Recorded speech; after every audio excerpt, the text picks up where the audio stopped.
Trump didn't support the Japanese. He's saying you should cool it down on Taiwan. Those countries now prefer law of the jungle, right? They don't want rule of law. Most of the talking today will be done by the one and only Ian Bremmer, the president of the Eurasia Group, who often comes to explain what on earth is going on in the world to us.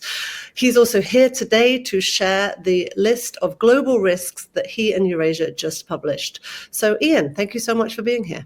Helen, Happy New Year. How else could one possibly celebrate but to talk about the global risk environment? You really are a massive downer, it turns out. But it turns out there is also a lot to talk about. And so a lot of the report, which is so meaty, relates to the United States. But I actually think that what we need to do is start with Venezuela, which is wildly in the news at the moment. It was clear to everybody, I think, last year that something pretty major was going to happen in Venezuela. But I'm not sure that anyone really anticipated that that was going to involve essentially kidnapping a foreign leader and his wife and bringing them to Brooklyn to stand charges. Did you anticipate that? And what do you think happened, or what can you tell us about what has just been going on?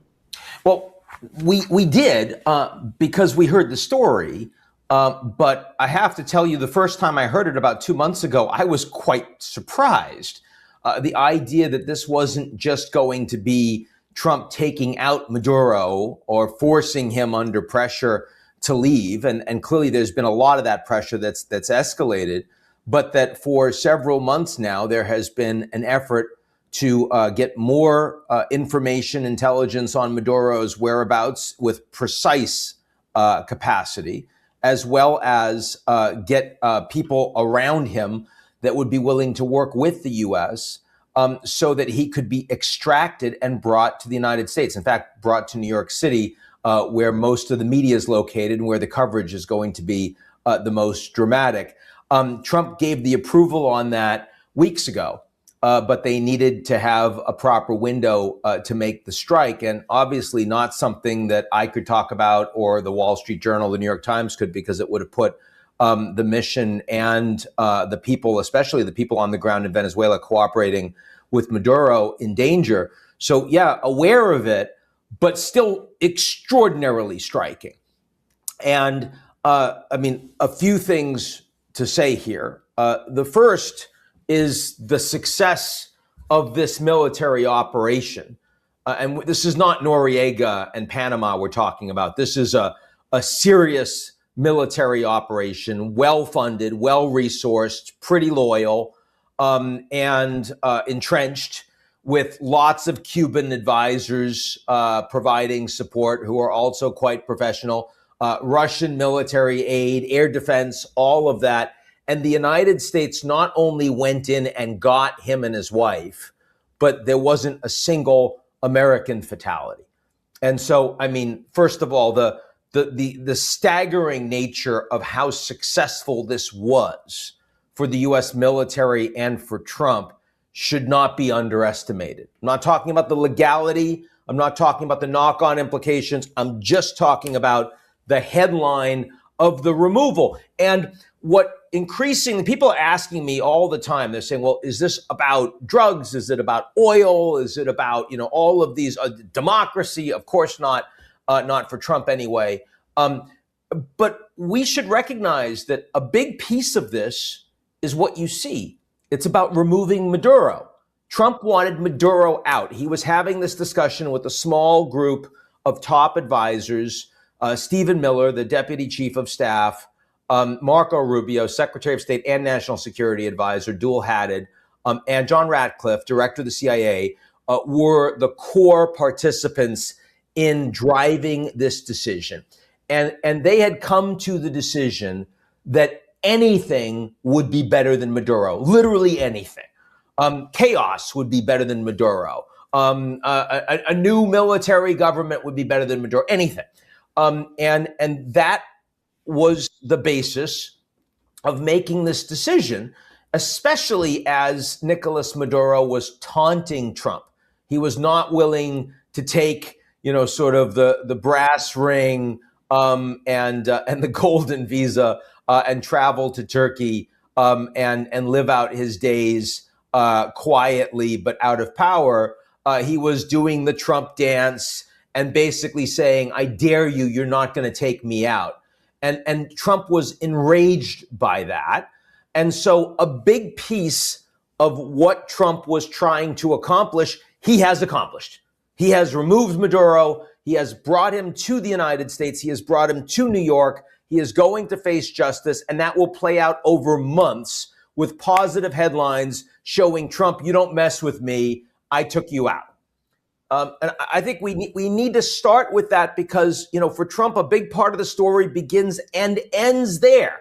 You don't need to go to the oil and the drugs and the elections or the Chinese and the Russians and Hezbollah and Iran. There are lots of other stories. You and I, Helen, can now unpull all of them, but we should start with the recognition that for Trump, a very large piece of this is I'm angry about Maduro. He is making me look bad. I have given him an ultimatum. I must remove him from power. Period. End of story. So the problem, of course, is you say that it doesn't end there. And the reality is that now the US is more involved in Venezuela than ever before. It has extracted, as you say, a foreign leader from a country. And we've seen this play out before where even if a terrible dictator is taken out, actually sustaining any type of force there, or what happens next? And Trump talks about running Venezuela. What actually is going to happen next? So there was an enormous amount of planning that went into this extraction, this operation. Over many, many months, the U.S. had no idea where Nicolas Maduro's whereabouts were 3 months ago. By the time they made those strikes, they had minute by minute sense of where he was, what he was doing. They had no intelligence coming from people around Maduro. By the time they made the strikes, they had many people that were fully compromised and providing information to the U.S. So the military plan was extremely well done in terms of strategy, and it was also exceptionally well executed. I mean, Putin wishes he could have pulled something like that off in Ukraine, and of course, he couldn't. But, Helen, there is no planning around what governance is going to look like now in Venezuela. And when you heard Trump say, well, now we're running Venezuela, I think that statement was surprising to Marco Rubio, because there's no plan for the United States to run Venezuela, not at all. And this is not regime change. This is regime roulette. You have taken out Maduro, and now there's somebody new in charge that the Americans don't have a relationship with, have no reason to believe is a friendly, have no history in dealing with or engaging with, right? I mean, it could be, and a whole bunch of, and the U.S. does not consider her to be a criminal, but many of the people around her are criminals, do have bounties on their heads, and they're still there. So the plan, to the extent that there's a plan, the plan is that the United States has just shown that if you don't do what America wants, and you're a really weak little country, the costs will be enormous. Trump has made that very clear with Nicolas Maduro and has shocked many around the world, allies and adversaries. The Chinese government said they were shocked. I've never seen a Chinese public statement from a top diplomat in response to a U.S. decision that says we're shocked. And keep in mind, there was a senior Chinese delegation in town in Caracas that had just met with Maduro hours before. And then Trump didn't stop Trump from launching the military raid. And he didn't tell the Chinese, he didn't give them a heads up, right? So they were shocked. So that's what has just played out. And now, what's going to happen? Trump believes that because he has shown that capacity, that this next Venezuelan government is going to do what he wants. Will do what he wants on oil, will do what he wants on drugs, will do what he wants on cutting off relations with Hezbollah, Russia, Iran, and will do what he wants in terms of accepting Venezuelan migrants, illegal migrants from the United States back to Venezuela. That is the wish list that is on top of Trump's agenda. On top of Trump's agenda is not, I want to make sure there are democratic elections. Marco Rubio wants that over time, but that is not a priority for Trump. And you saw that Trump was quick to throw Maria Machado under the bus, even though she's the legitimate opposition leader, won the Nobel Peace Prize. Her party took 65% of the vote in an election that was stolen by Maduro. Trump doesn't care. It's like, she can't run the country. I'm going to work with these guys, unless they don't do what I want. And I will say, Helen, over the last 48 hours, first point, the conversations that Delcy Rodriguez and others have had with the Trump administration privately have been much more sympathetic and engaging than what she has been saying publicly, condemning the actions and that Maduro is still the president. She's already backing down somewhat, talking about a desire to cooperate, but considerably more conciliatory with the Americans privately. Not surprising, she needs to maintain some level of credibility with her own inner circle until she has a sense that there's stability on the ground in Venezuela. And the Trump administration understands that and is prepared to give her some time. Time meaning a week or two, not a matter of days. But the Trump administration understands that if she decides that she's not going to do what the Americans want, and there's no certainty that she will, again, there's no experience with her, then there's going to be further action. And the military that the U.S. has arrayed around Venezuela will stay in position to make that threat more credible. So they're not going to suddenly move to the Eastern Mediterranean to start threatening Iran. They're going to need those capabilities in situ.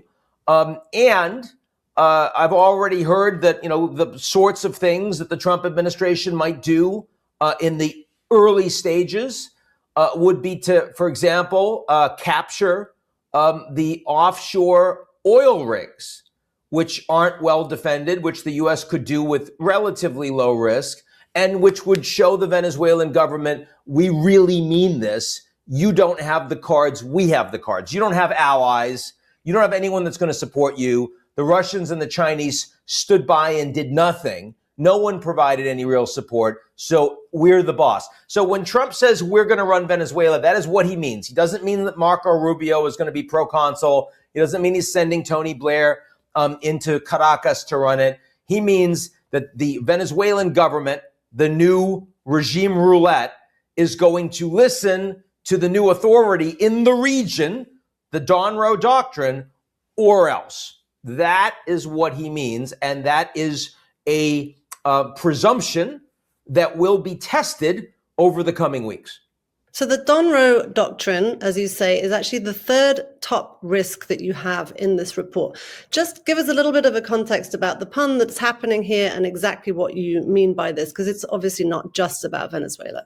Not at all. And the fact that Trump himself, in just over the past few hours, has for the first time publicly said that he believes in the DonRoe Doctrine, that accurately describes his foreign policy orientation towards the region, which is essentially a manifestation of America first in the Western Hemisphere as defined by Trump. And it means that in that part of the world, the United States is going to have final authority over what happens in national security and strategic interest. And there's a lot of ways that and by the way, now that Trump has had that success in Venezuela in the near term and has embraced the DonRoe Doctrine, he's all about the branding. This is now what he's doing. He's going to try to find other ways to populate the DonRoe Doctrine, which, means maybe striking some drug targets inside Colombia. Or maybe even in Mexico. We can talk about that. The former is more likely than the latter. It means more pressure on governments that are opposed to the United States in the region, like Nicaragua and Cuba, where Trump and Marco Rubio have already been talking about that. It means that the United States is willing to put plans in place to try to take Greenland, not with boots on the ground, but with political, economic, and military pressure against a committed erstwhile U.S. ally, Denmark, but a small and not very powerful one. And let's also recognize that last year, if you and I had been talking in January, and actually, Helen, you and I were talking in January last year, we were talking a lot more about tariffs, the principal U.S. tool to project power in Trump's hands was his tariff man.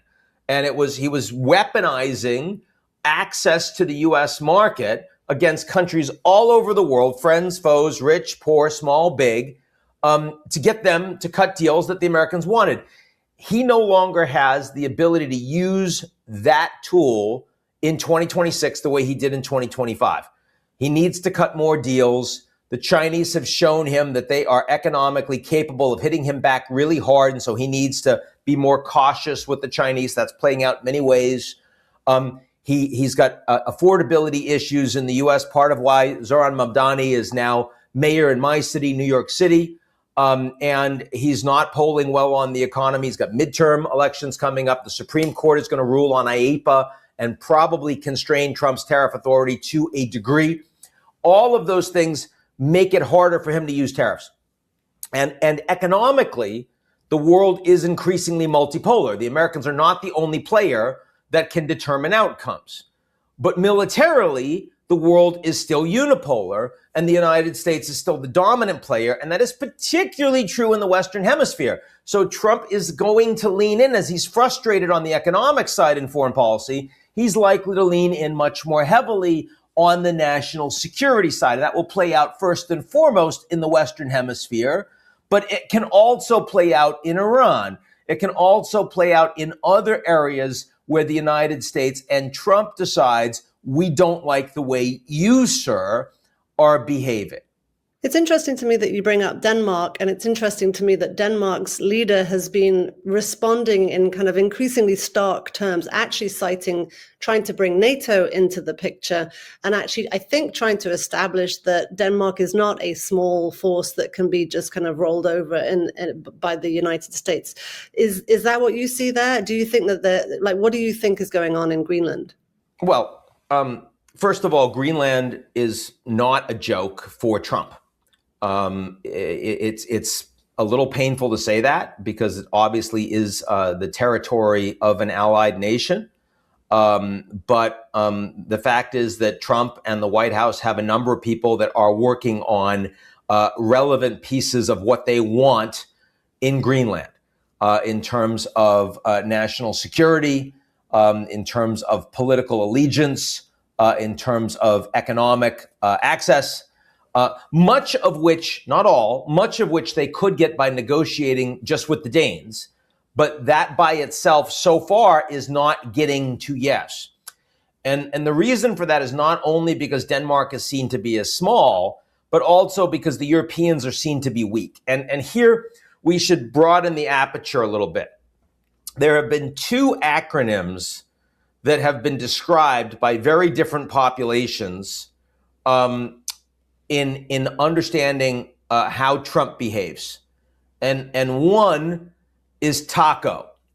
Trump always chickens out, used by his adversaries and his opponents to say, you know, Trump doesn't have a fist in his glove and he says he's going to do X, Y, and Z, but then he backs down.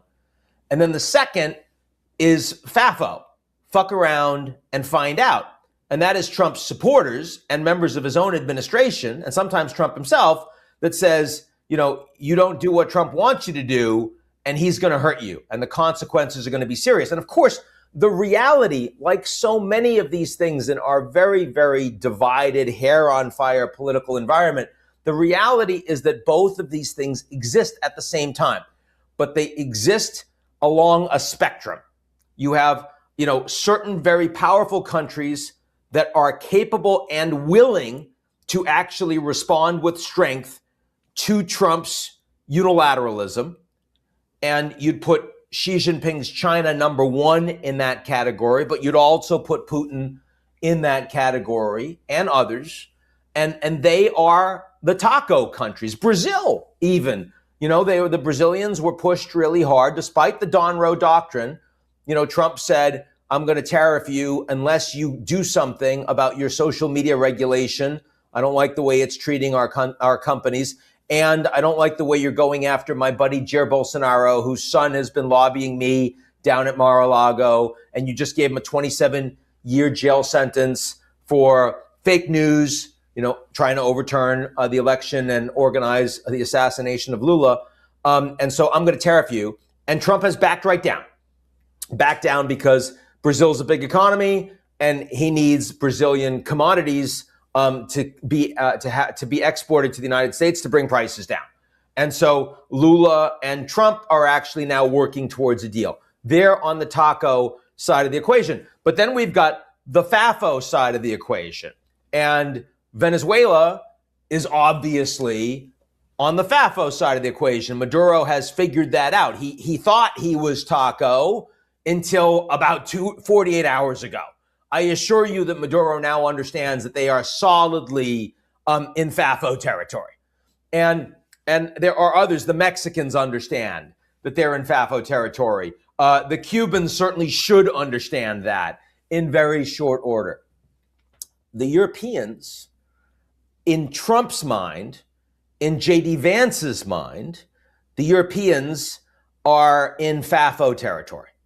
And they need to be much more serious about what deterrence looks like against a potentially adversarial United States to prevent the U.S. from undermining their own sovereignty. And that is what has motivated the statement by the Danish Prime Minister and the support from all of the Nordic leaders that this is the end of NATO if you try to transgress our sovereignty. And that's really what it amounts to. And it's also what it amounts to domestically inside the United States is where will there be resistance and where will there be strength? Historically, we understand this idea that you've got a bayonet and if you hit steel, you stop. And if you hit mush, you press on. And this is the law of the jungle as applied to geopolitics. And it is absolutely Trump's orientation towards foreign policy, which is now being seen as manifest by countries all around the world. So to get back to the risks report for a moment. So in the report, you wrote that 2026 is a tipping point year. And actually the very first risk that you cite is about America, is the fact that the world's most powerful country is in the throes of a political revolution. But I actually want to skip to a phrase that you have later on in the report, which talks about America being in its own late Gorbachev era. The country is careening towards something, but nobody knows what. And I want you to talk about that because I don't think anyone would actually willingly sign up for a version of Russia's own post-Gorbachev era. So where are we going? Well, you're right, Helen, but lots of people would sign up for a political revolution against the system that they believe is illegitimate and not working for them. And that, of course, is exactly how you got Trump. You and I have talked about that piece before, that Trump is not the cause of the dysfunction in the U.S. political system. He is a symptom, he is a beneficiary, and he is an accelerant, but he's not the cause. And more people that voted for Trump believe that democracy is an important reason to vote than voted against him in 2024. And it's because they thought the political system was so broken and had been weaponized by the Democrats against Trump, leading to his unprecedented 2 impeachments, leading to his unprecedented felony convictions, leading to his sadly precedented near assassination, and that they, as a consequence, had to weaponize the U.S. power ministries, the Department of Justice, the FBI, the IRS, had to politicize the administrative state to ensure that that would never happen again. So we are now in an environment where many, many Americans, and certainly including the president, believe that the principal adversary of the U.S. is not the Russians, not the Chinese, but is inside the country, is the political opposition. So that is what is driving this political revolution. Now, in my lifetime, there have been 3 political revolutions at scale that have had macro impact. The first was Deng Xiaoping's economic revolution, not political, in China. And that was successful. It opened China up to the global market, and it led to 50 years of unprecedented Chinese growth that now shows China to be an erstwhile economic competitor and technological competitor to the United States. No one else is close. Number 2 was Gorbachev's revolution. I was cutting my teeth as a young political scientist as that was going on. That was both an economic and a political revolution. It failed, and as a consequence, the Soviet Union fell apart. But in 1989, 1990, you didn't know if it was going to succeed or fail. You were in the middle of it, and a lot of people were signed up for it. And now we have a political revolution in the United States, not an economic revolution. Trump is driving it. It in 2026 has clearly gone much farther than any observers at the beginning of 2025 believed it would. And the resistance inside the United States has been weaker than any observers at the beginning of 2025 believed it would be. And that's why the political revolution in the US is clearly the top global risk out there. That's not to say the political revolution will be successful, but it is to say that it will proceed. It will become more disruptive, not less, as we move towards midterm elections and 2028. And where we see resistance, where Trump is able to break the system, I believe the consequences will be permanent, at least in part, for the United States and for the global power balance. Do you see any stabilizing force emerging within the US to espouse a different tack?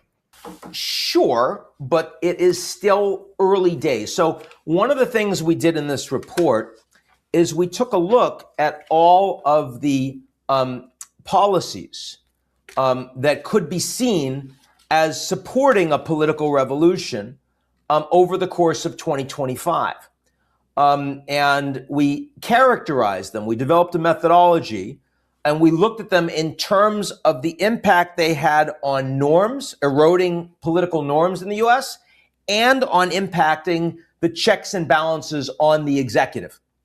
And for those that were actually eroding in a significant way both the checks and balances and the norms, that was the group of activities that you would see as political revolution. Those that just erode norms but not the checks and balances are norm breaking but not system breaking. And those that neither erode norms nor checks, a lot of them make headlines because people's hair is on fire on the politics, and so orange man bad, and so everything is horrible. But in reality, those are things we shouldn't be paying attention to. So we did all of that, and we put it on a 2x2 graph. And if you just look at the acts that were taken that really truly erode norms and checks and balances over the last year, agency shutdowns, IEEPA tariffs, National Guard deployments, Act Blue investigation, firing independent commissioners, news organization lawsuits, law firm sanctions, pocket rescissions, Lisa Cook firing, university grant freezes, Comey and James prosecutions, on and on and on. I mean, this is unprecedented in the first year. Now, not all of those efforts have been successful. It's like you throw a lot at the wall and you see what sticks, and then you keep going when you don't see resistance. Some of these things have been prevented. Some of these things are still to be determined. Some of them have been successful by Trump. I would say that the places where you see successful resistance, number one, the courts. The Supreme Court has not been willing to rule on all things, and certainly is slower in response, and the courts in general, than Trump's ability to challenge. And we certainly see that with with actions, most recent actions, for example, in Venezuela. But there have been many areas where the courts have shown that they continue to be independent, that the jury system, of course, continues to be independent and randomized from American citizens, and the Supreme Court itself is independent and acts as a check on the president, including as a check on the president's inability to run for a third term. The military, despite the politicization of the top of the military, despite the removal of many of the inspectors general, I would say that the solid senior core of military professionals are loyal to the Constitution and the country and not loyal to the president individually, and that really matters. The federal system in the U.S., the fact that the U.S. is still has states, and that those are red and blue states, and those are governed by people that are much more technocratic in orientation, mayors as well, than their colleagues in the House and Senate.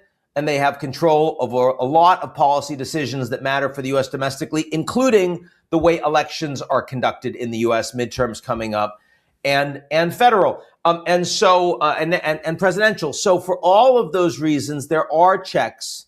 And if you made me bet today, I would say I believe that Trump's political revolution will fail. But I do not have a strong level of confidence in that call at this point. It's moving quickly. I have a strong level of confidence that Trump's political revolution will continue and that things are going to break before we determine that outcome. And that it's also unsustainable, that it's quite likely that we will experience some kind of constitutional or near constitutional crisis or crises well before we get to 2028.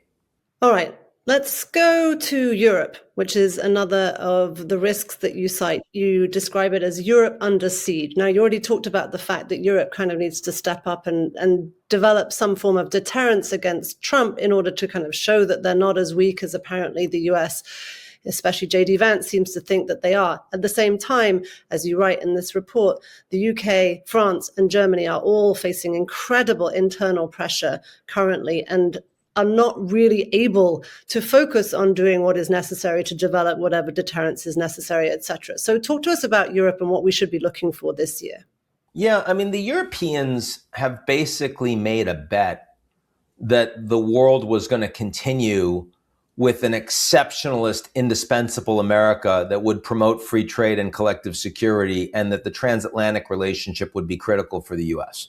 They made that bet. They've made it for decades. That was a bad bet. And it's painful to say that because I would like it to have been a good bet, but it wasn't. And, you know, when I wrote about the G0 world for the first time in 2012, and I wrote about independent America as opposed to indispensable America as the more likely trajectory for the U.S., the Europeans clearly did not believe it. And if they did believe it, they weren't prepared to act on it. And now it is getting very late. I do think the Nordics, the Baltics, the Germans, the Poles, I do think that they now understand and accept the urgency. I am not sure that they are capable of responding sufficiently strongly to make it matter. They have the Draghi report. They are trying to become more competitive. They're trying to improve their productivity and growth, support entrepreneurship, invest more in research and development and infrastructure, bring energy costs down, and develop technology companies that can compete with the United States. They're not remotely close to that. They are trying to spend much more on defense, and they're trying to integrate that defense across Europe and with the Canadians and with others so that they don't need the Americans as much. And they are spending all the money on Ukraine. The American taxpayers are not supporting Ukraine today. They were a year ago. It was almost 50-50. Today, the Europeans are doing all of it. But do I believe the Europeans will be able to do enough, given the extraordinary pressures externally from Russia directly, from a U.S. that does not believe that a strong European Union is good for the U.S., wants the EU to fragment, wants more Brexits, wants to support Eurosceptic parties like the AfD in Germany, like Reform in the UK, like the National Rally in France. No, I unfortunately, I would not, if you made me make the bet, I would not make the bet that the Europeans will succeed through this process. And in a way that I would make the bet that the Chinese will succeed through this process. That is not the bet I want to make. I would rather say that the Europeans are going to succeed and the Chinese have a harder time and they have to align more with quote unquote Western political system, economic system. But as you know, this is not about what I like. This is not about what I would prefer. Nobody really cares.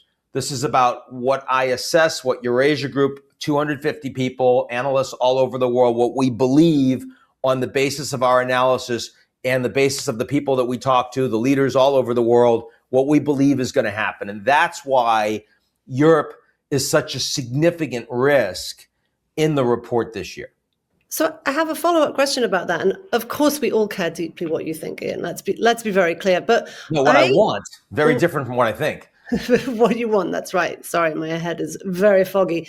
But I'm curious, what does it look like if Europe doesn't do what is necessary? What is the next? I don't even understand what the implications of that really are. The EU becomes more divided. It becomes more of a failed experiment. They become takers as opposed to makers of technology and of rules. The Europeans have been a regulatory superpower that have been able to make rules that a lot of the rest of the world have to align with. If you want access to the European market, they will have to tolerate rules that are basically being set by other countries, or else they won't get access. And that means that their growth will continue to diminish. And it also means that the social contract in Europe will start to fall apart. So the thing is, if you think about the global economy and how economic systems work, the United States is not like a free market and China is state controlled. It's the way it's worked has been in China, the state captures corporations. In the US, the private sector captures the regulatory environment. And in Europe, the state acts as an independent, strong arbiter for regulation and bureaucracy. And that allows the Europeans to promote a much more robust social contract. The problem is that there isn't significant growth that goes along with that. So they can't afford it. They can't pay for it, and they lose influence globally. And as that gets worse, the European citizens start opposing that system and oppose the transfer of their sovereignty to Brussels and the European Union and start voting for Eurosceptic parties that would decentralize power to the Germans, to the French, to the Dutch, to the Italians, to individual countries. But of course, the fact is that the reason that Europe has had the ability to help set rules globally is because the EU has influence in a collective way. Well, the Americans don't like that. The Americans want to be able to cut their deals that advantage the US with individual, much smaller, less powerful European states. The Chinese feel the same way. The Russians feel the same way. Those countries now prefer law of the jungle, right? They don't want rule of law. They want law of the jungle where the powerful do what they want. The Europeans need a system to thrive where everybody accepts basically the same values and rule of law and multilateral agreements and architecture. That world is falling apart. And if the Europeans don't make it, that means that the European model is no longer going to have influence globally. And so instead, individual European countries will increasingly get picked off by the Americans, by the Chinese, by the Russians, or some constellation of them. And they're going to have to make very uncomfortable choices. Phew, that's something to think about. All right, so you mentioned both Ukraine and Russia shows up on the list of global risks, but actually, interestingly, not because of the hot war with Ukraine, but actually because of what you term as being an escalation against NATO, so Russia's second front. So talk to us about that.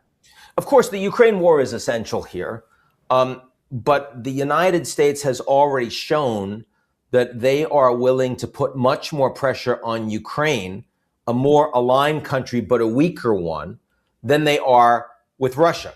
And the reason for that is because Trump is interested in a ceasefire no matter what the consequences. And if that's all you care about, then it's easier to press the Ukrainians to get them to capitulate. And Trump has had success in his policy of doing that, where his effort to put pressure on Russia, which has not been as nearly as strong, has led the Russians to say, not going to bother, not going to help you, not doing a ceasefire. Now, the Russians are losing a lot of men fighting Ukraine, and their economy is increasingly in structural trouble.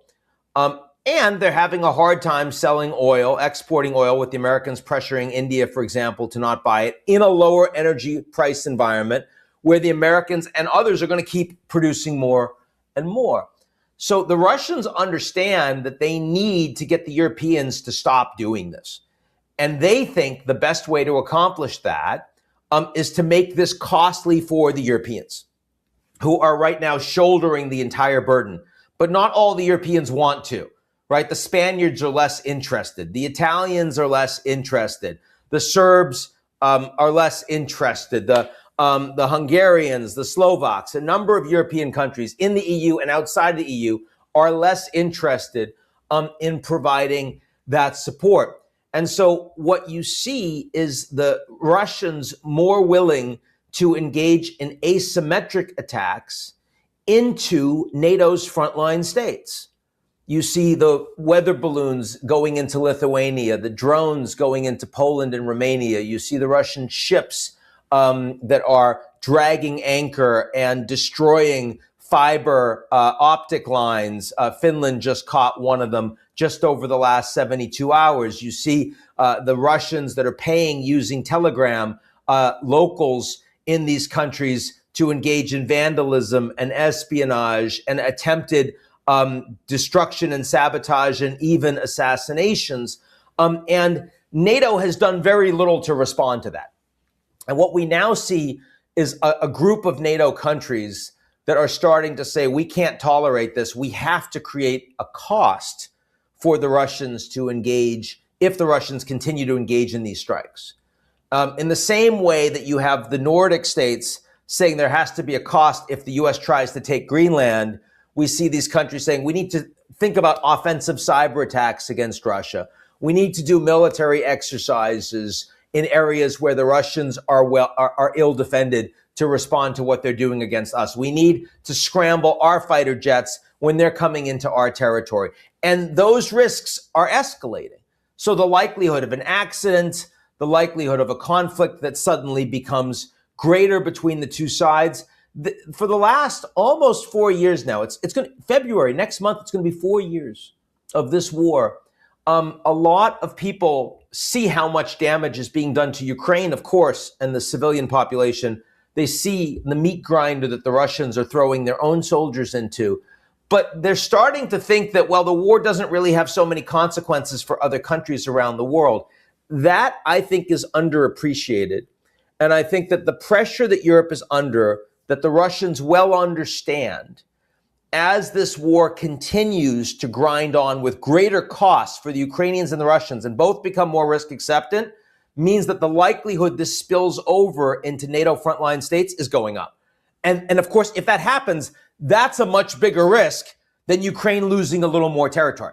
Because remember, Helen, the way we think about the risks in these reports are threefold. It's likelihood, imminence, and impact. And Russia-Ukraine war inside Ukraine, when the supply chains have already been, sort of moved to avoid the sanctions and moved to avoid the Black Sea and moved to avoid Russian energy gas transport into Europe, those risks have been mitigated. But the risk of NATO frontline states being involved in conflict with Russia, that is not the case at all. So that's becoming a more significant risk, even though this year it's only barely in the top 5, but it is significant. Yeah, it's interesting to me, the rise of the strong man and it kind of people making these gestures that who knows where they end up, right?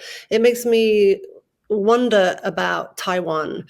I don't think that you really mentioned that in this risks report, but what do you think is happening there right now? Well, China-U.S., which is the most consequential bilateral relationship in the world geopolitically, is not a risk at all this year. It's a herring. And that means that, Trump understanding that the Chinese are capable and willing in causing real damage to the U.S. and taking damage and not bending the knee has meant that Trump has had to focus on how to stabilize that relationship and looking forward to his trip to China to meet with Xi Jinping in April and a reciprocal trip by the Chinese to the U.S. later in the year. And he's been willing to listen to lobbyists like Jensen Huang from NVIDIA to provide the H200 advanced AI chips to the Chinese, which has been a significant choke point that the Americans have had an advantage over the Chinese on because they're concerned about the choke point the Chinese have on the U.S. on critical minerals, rare earths, and related supply chain. Taiwan is related to this. The Japanese prime minister, the newly elected prime minister, Takaichi Sanai, who's quite popular in Japan, she's in the high 60s right now, after being advised by mid-level U.S. policymakers, publicly said that the Japanese would support Taiwan if they were attacked by China. And the Chinese, were very angry about this and escalated against Japan diplomatically and economically, as well as some military exercises. And Trump didn't support the Japanese publicly. Instead, he called up the Japanese prime minister who had just visited her. And they went to Okinawa and she's jumping up and down and so happy to be with Trump. And he's saying, you should cool it down on Taiwan right now. So, the reality is that China understands that they're in more of the driver's seat in the near term on Taiwan as long as they don't do anything so provocative that they lead to a forced escalation by American allies in the region and maybe even put the question to the United States. So this does not look, if we were doing a 5-year risk horizon, Taiwan would clearly be on it, Helen. But looking just at 2026, it's not there. Got it. All right. There's so much in this report. So actually what I would like to do is recommend highly that everyone go and read it. But I want to move to the conclusion that you have in the report, which is where you say we are not optimistic, but we are hopeful. And I'm just curious, after all of that, after everything that we've discussed, you really are still hopeful. Why and how should we be? I guess I'm hopeful because we need a crisis.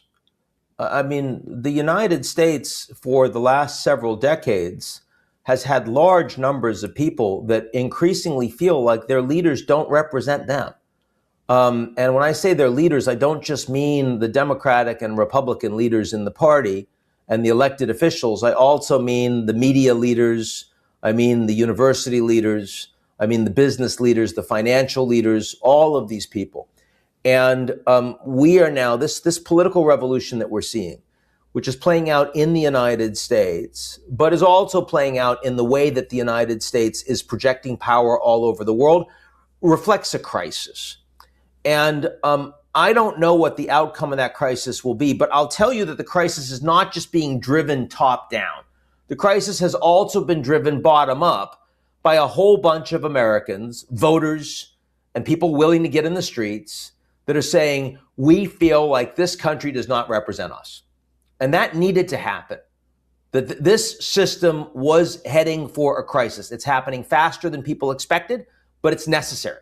And in that crisis, the seeds of opportunity to create something that better reflects the interests of the American people and perhaps better aligns the United States with the rest of the world as it has changed, not the 1945 environment, but the 2026, the 2030 environment becomes much more plausible. And it's happening at a time that we are developing the tools, including most importantly, the AI tools, that will afford individual citizens extraordinary opportunities if they're used for good.